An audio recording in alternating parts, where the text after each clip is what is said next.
Assalamualaikum warahmatullahi wabarakatuh. Perkenalkan, nama saya Andi Arifsyam, NIM 22044114447. Di sini saya akan menjelaskan beberapa materi jaringan komputer di mata kuliah jaringan komputer. Nah, yang pertama itu adalah sejarah dan konsep jaringan komputer. Sejarah jaringan komputer atau biasa disebut dengan komputer network dimulai dari lahirnya konsep jaringan komputer pada tahun 1940-an di Amerika yang dibuat oleh proyek untuk pengembangan komputer di laboratorium Bell dan grup riset dari Universitas Harvard yang dipimpin Profesor Howard Aiken. Pada awalnya, penemuan tersebut digunakan untuk memanfaatkan sebuah perangkat komputer untuk keperluan bersama. Idenya adalah untuk mengerjakan beberapa tugas tanpa membuang waktu kosong yang terlalu banyak. Maka dibuatlah proses beruntung, sehingga program bisa dijalankan dalam beberapa komputer. Nah, selanjutnya itu adalah pengertian jaringan komputer.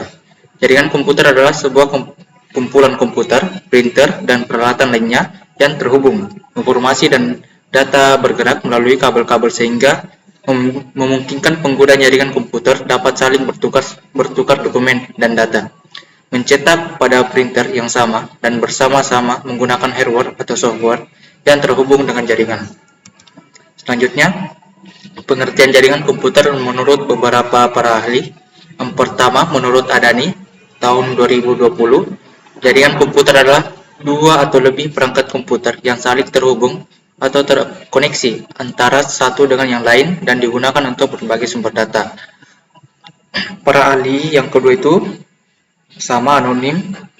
Menurut anonim, tahun 2021, jaringan komputer merupakan jaringan telekomunikasi yang memungkinkan komputer untuk saling menukar data. Tujuan dari jaringan komputer adalah agar bisa mencapai tujuannya pada bagian dari setiap jaringan komputer bisa memberikan serta meminta layanan.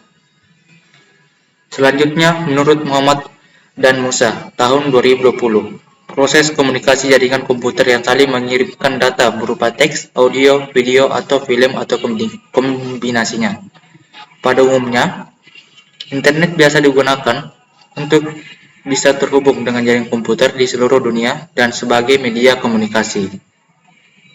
Nah, selanjutnya adalah internet mempunyai banyak kegunaan, antara lain yang pertama, informasi yang didapatkan lebih cepat dan murah dengan menggunakan berbagai aplikasi antara lain email, newsgroup, www, VTV, dan lain-lain.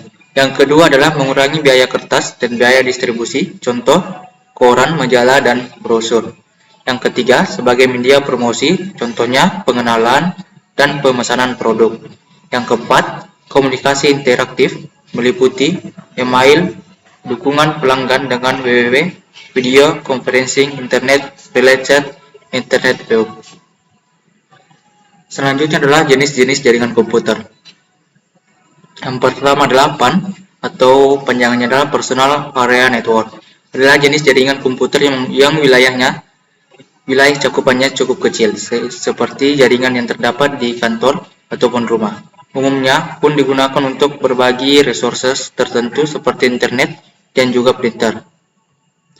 Yang kedua adalah LAN atau panjangannya Local Area Network. Akan menghubungkan jaringan yang jaraknya tidak terlalu jauh seperti gedung, sekolah, maupun rumah. Dan ruangan tersebut hanya berisi satu LAN saja. Beberapa orang juga ada yang menggunakan konektivitas tertentu, yakni token ring dan juga Ethernet. Selanjutnya adalah WAN atau biasa disebut dengan Wide Area Network. Adalah sekumpulan LAN yang tersebar luas secara geografis. Perangkat jaringannya dikenal dengan router yang mampu menghubungkan LAN dan juga WAN. Di dalam jaringan IP, router pun nantinya akan menyimpan alamat LAN dan WAN. Selanjutnya adalah CAN atau biasa disebut dengan Campus Area Network. Jaringan CAN ini sebenarnya hampir sama dengan WAN, namun ruangan lingkupnya hanya sebatas pada kampus ataupun gedung akademisi saja. Jaringan CAN lebih banyak diperlukan untuk kebutuhan pembaruan kelas, praktik, lab, email, dan lain-lainnya. Nah, selanjutnya adalah jaringan komputer berdasarkan media transmisi. Transmisi itu adalah proses pengiriman dan penyebaran sinyal informasi analog atau digital melalui media transmisi point to point atau point to multipoint fisik, baik kabel serta serat optik atau nirkabel. Yang pertama itu adalah media transmisi kabel atau terikat atau biasa disebut dengan wired network. Media transmisi yang terkait adalah kabel yang nyatanya atau memiliki keberadaan fisik dan dibatasi oleh geografi fisik. Kabel tersebut digunakan untuk menghubungkan satu komputer dengan komputer lainnya agar bisa saling bertukar informasi, data, atau terhubung dengan internet. Selanjutnya adalah media transmisi nirkabel atau media transmisi tidak terikat. Media ini adalah cara mentransmisikan data tanpa menggunakan kabel apapun untuk bertukar informasi, data dengan komputer lain, UTV, koaksial maupun fiber optik, namun memanfaatkan sinyal elektromagnetik. Saat ini sudah sangat banyak yang menggunakan jaringan wireless. Satu hal utama yang menjadi kelebihan jaringan wireless adalah kemudahan dan praktisi. Selanjutnya adalah topologi dasar jaringan komputer. Yang pertama itu topologi bus. Topologi bus itu adalah topologi yang pertama kali digunakan untuk menghubungkan komputer. Nah, topologi kedua, topologi star atau bintang merupakan topologi yang masing-masing Fox station memiliki jalur yang terhubung langsung melalui server atau hub. Yang ketiga, topologi ring atau cincin merupakan topologi yang terbentuk ketika semua perangkat telah terhubung sehingga menyerupai cincin atau berpola lingkaran. Selanjutnya adalah topologi mesh. Topologi mesh ini adalah sekelompok perangkat komputer yang saling terhubung secara langsung dalam sebuah jaringan sehingga dapat saling berkomunikasi.